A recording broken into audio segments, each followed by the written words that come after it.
तेनालीराम यांचा जन्म 16व्या शतकात भारतातील आंध्र प्रदेश राज्यातील गुंटूर जिल्ह्यातील गर्लापाडू या गावात झाला। तेनालीराम यांचा जन्म तेलुगू ब्राह्मण कुटुंबात झाला।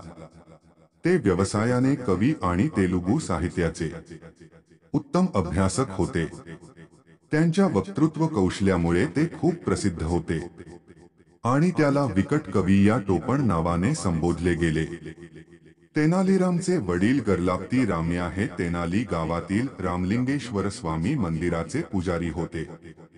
तेनालीराम लहान असताना त्यांचे वडील गर्लाप्ती रामया यांचे निधन झाले आणि त्यानंतर त्याची आई त्याला तिच्या भावासोबत राहण्यासाठी तेनाली या गावी घेऊन गेली।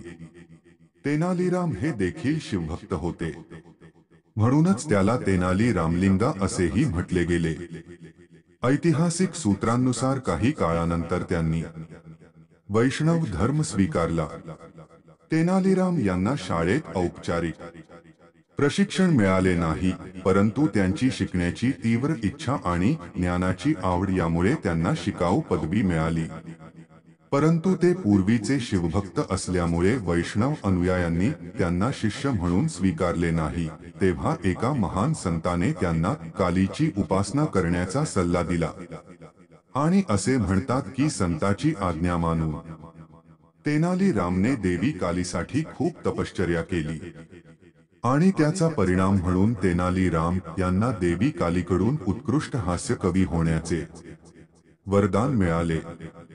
तेनालीराम त्यांच्या नंतरच्या आयुष्यात भागवत मेळा मंडळाशी संबंधित होते आणि एके दिवशी भागवत मेळा मंडळ महाराज कृष्णदेव राय यांच्या दरबारात त्यांचा कार्यक्रम सादर करण्यासाठी पोहोचला। त्यांनी राजा कृष्णदेव राय यांना त्यांच्या प्रभावी कामगिरीने प्रभावित केले आणि कृष्णदेव राय यांनी तेनालीराम यांना त्यांच्या दरबारात 8वा विद्वान अष्टादिग्गज मंडळ म्हणून नियुक्त केले। महाराजा कृष्णदेव राय 1509 ते 1529 पर्यंत विजयनगरच्या गादीवर होते। तेव्हा तेनालीराम त्यांच्या दरबारात हास्यकवी आणि मंत्री सहायकाच्या भूमिकेत उपस्थित असायचे। इतिहासकारांच्या मते तेनालीराम एक विनोदी कवी तसेच ज्ञानी आणि हुशार व्यक्ती होती।